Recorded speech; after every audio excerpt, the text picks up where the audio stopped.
In this video, I'll guide you through how to extend background using AI. If you find this useful, then please consider subscribing and like this video. First, you need to open the browser and search for Firefly. And open the first one. Now click on Create with Firefly. Then select Image and click on Generative Fill. Now upload your image. Then select Expand.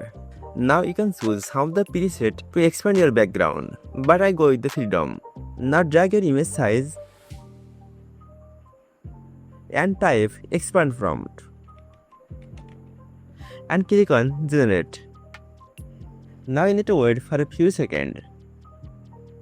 Now choose the background which you want to use. To download your image with expand background, you need to click on keep and then click on download.